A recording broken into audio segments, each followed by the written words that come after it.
Welcome back to the StrongCast.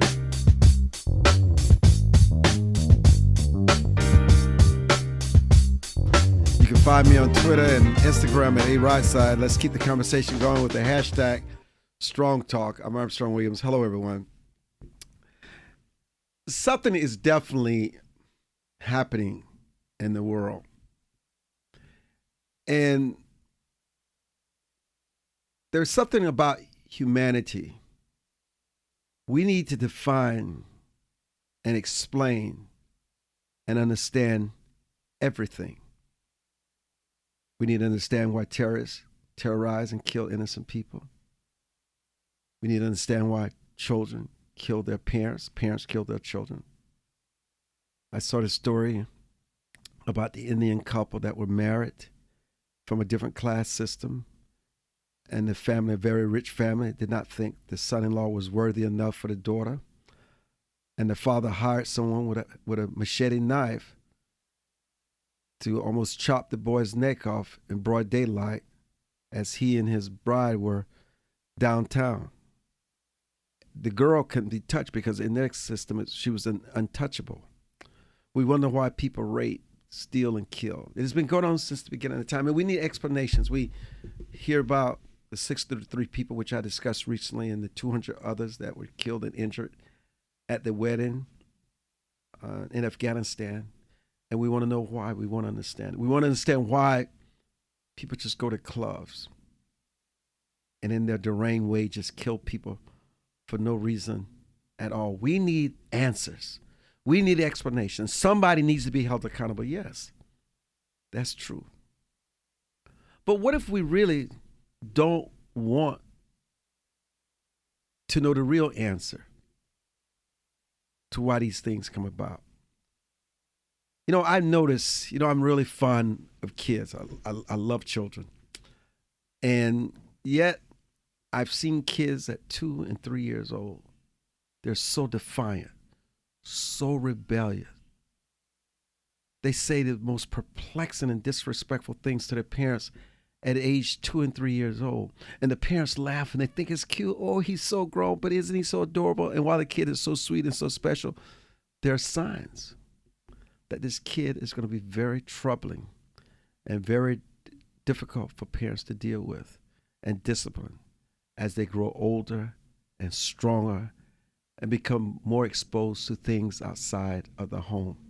And yet we laugh, we talk to our friends, we go hunting, we go shopping, and we talk about, oh, he's bad, but just as sweet, but yet, and it continues to grow. And then there are families who still believe in the don't spare the switch and the belt, and they beat these kids, and they become even more rebellious. What is it? What is it growing in society? Why is it we can't take a deeper look at the spiritual and supernatural existence of things?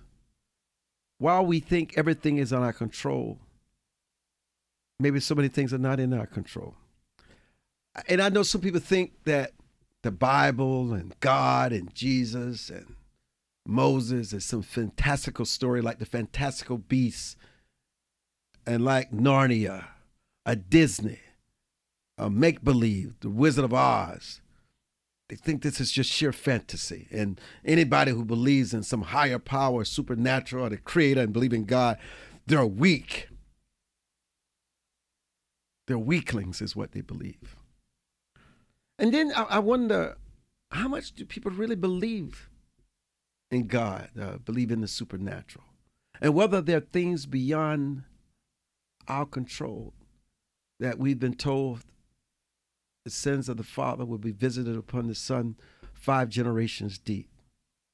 Maybe the seed of evil is being unleashed. It's been unleashed and unleashed and unleashed. And now we're finally seeing it at its full strength because we've never seen times like this before.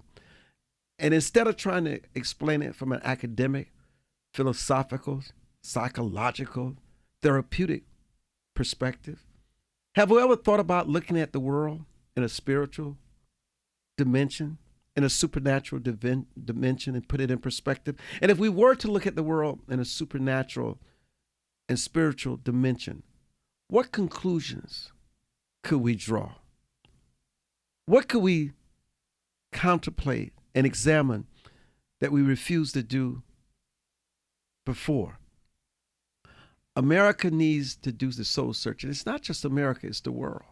Now, I read every now and then in the comment section where people talk about their faith and they're not surprised, and these things are expected, and these things were predicted, and these things are here. Maybe human beings need a spiritual revolution, not a legal revolution. Maybe the answer lies in going back to the things that sustain man since the beginning of time. Faith. A belief in something greater than ourselves. Because to believe in God, you do your best to serve and keep those commandments. Don't steal, don't lie, don't cheat. Don't give in to piety. Don't covet thy neighbor's wife. You don't rape people. You don't lie. You're not greedy. It seems to me, while people may laugh at these things as fantastical, it makes pretty much sense. If you actually adhere to what is commanded of us, I think the world would change 1,000 times fold. And imagine what happens when we don't believe as the Creator asked us to. In that book called the Bible, which 95% of all faiths believe. Imagine if we didn't do those things. Then we don't have to imagine, because we can see it now. It's the world that we have today. When we turn our backs on the Creator and believe that man should replace God, that man should be the first to last, everything in the middle. It is what happens when we remove the spiritual, the supernatural, the Creator out of everything. The man is in chaos. Nature is in chaos. You talk about global warming, climate change. Ooh, we don't want to call it sin. People don't like to call it sin. They think that's a terrible word. How dare you say I sin? Sin against what? Well, if you don't believe in God, then that's why he gives you free will. He gives you the will to choose him or reject him. Because if he didn't, you're not really choosing.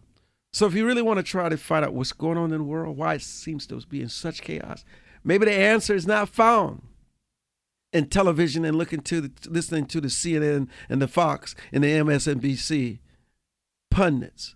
Maybe it's not found in reading the Wall Street Journal and the New York Times, a BBC, a Sky News, or your local affiliate, or your local newspaper. Or it may not be found in Inquirer and the Globe and Vanity Fair and Cosmopolitan magazine.